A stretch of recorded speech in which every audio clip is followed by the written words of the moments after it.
vai no sentido de que quando eu comecei a estudar a história de Ronald Reagan, através desse livro de James Rosenbusch, O Verdadeiro Reagan, mas também de outros, percebe que Reagan ele teve uma coragem fora do comum, que destoa ele basicamente dos outros presidentes da história americana. Não que os outros não tenham tido coragem, em certo sentido, mas ele teve uma coragem muito maior. E talvez o pico, ou um dos picos dessa coragem, foi quando ele, de frente para o mundo, disse para Gorbachev: Gorbachev, derruba esse muro. Né? E de uma maneira muito corajosa, ao ponto que todos os assessores deles desencorajaram ele a fazer esse discurso, e ele bateu o pé: não, a verdade tem que ser dita. E me parece que essa coragem é contagiosa. Você estava falando aqui da juventude americana, poucas pessoas falam, mas uma parte estrondosa da juventude americana apoiou Reagan. Né? Então não foi uma coisa contrária a Reagan, uma visão romântica socialista que talvez estivesse nascendo ali. Não. Reagan foi apoiado pela juventude. E parece que esse estilo de estadista brasileiro falta ainda, ou apareceu pouco ainda. Você acha que o Brasil pode ter alguma coisa nesse estilo? Um homem com coragem, contagiante com essa sua coragem? Porque talvez aí seja um rumo adequado para a gente fazer prosperar ideias conservadoras e liberais. Concorda? Sim. Olha, eu acho que a coragem, e o Reagan de fato era uma pessoa corajosa, mas o que o Reagan tinha, que todo estadista precisa ter, e nem todos têm, é visão. Ele tem que ter uma visão, uma proposta civilizatória, uma proposta bem nítida, que você comunica para a sua população e para o mundo. Então, em torno dessa proposta, dessa visão, é que você galvaniza poder e você galvaniza a sua própria coragem. E no minuto que você tem uma simbiose com ela, que você confia plenamente nessa tua visão e outros concordam e vão apoiar você, aí a coragem é multiplicada.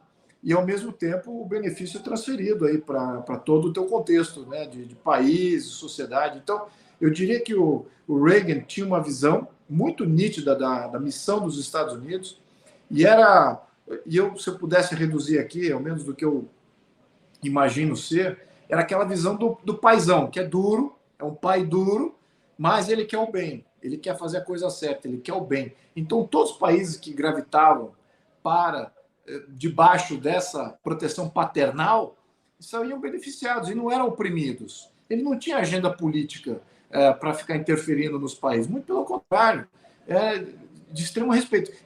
Mas ele enunciava e deixava bem claro quem eram os inimigos.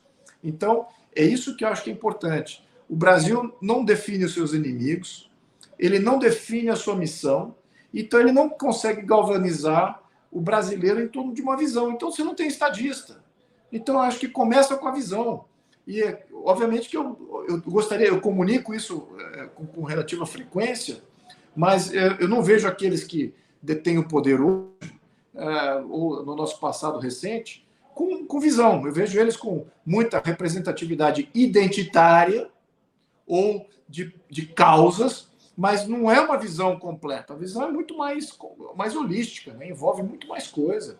E isso não constrói, né? O que a gente vê hoje, a política rasa como a gente vê hoje, não constrói civilização. Isso estamos em paralelo ao que seria uma proposta civilizatória. Enquanto que o Reagan, não. Ali, a visão dele já era uma visão civilizatória e muito mais completa. Então, eu acho que por aí que você constrói.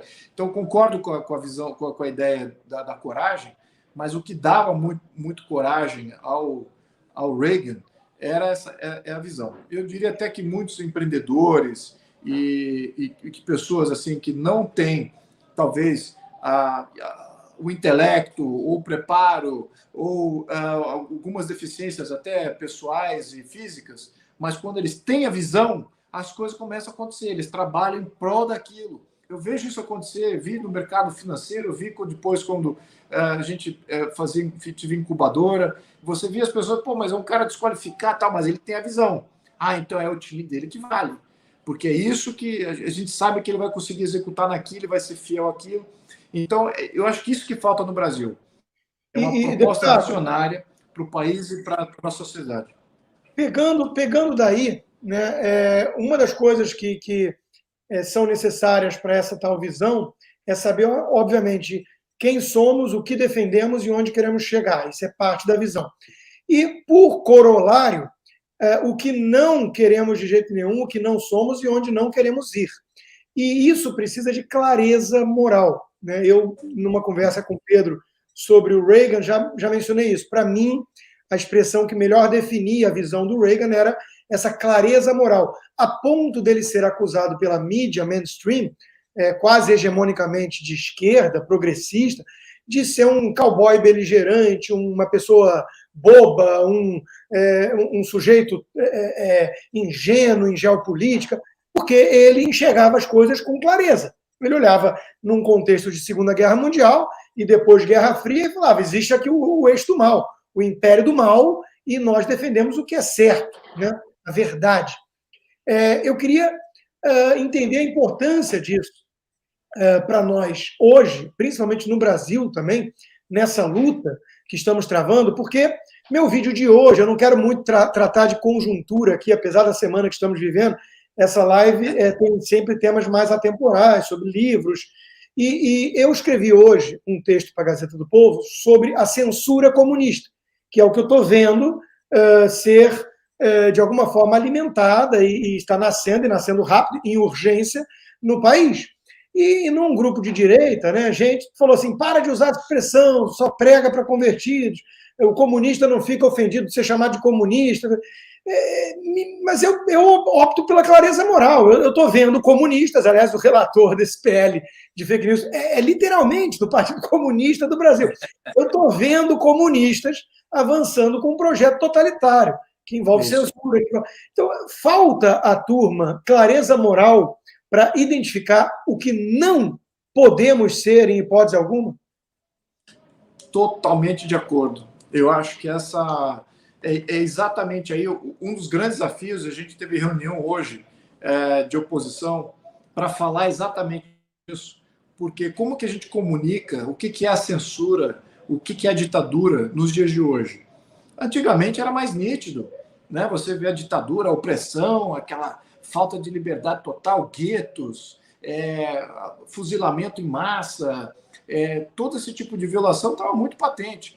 Hoje, o modelo do século XXI, modelo opressivo, ditatorial do século XX, não precisam fazer nada disso, né? São limitações que eles criam e que te exclui completamente do jogo político, tal qual um gueto de Varsóvia durante a Segunda Guerra Mundial. Então, é isso que a gente precisa resgatar. Como você bem falou, se você não tem uma profundidade, uma clareza moral muito bem definida, as coisas vão passando, as coisas vão acontecendo e você acha que não vê mal nenhum. Mas não vejo mal nenhum nisso, não vejo mal nenhum. Isso também existe nos parlamentares.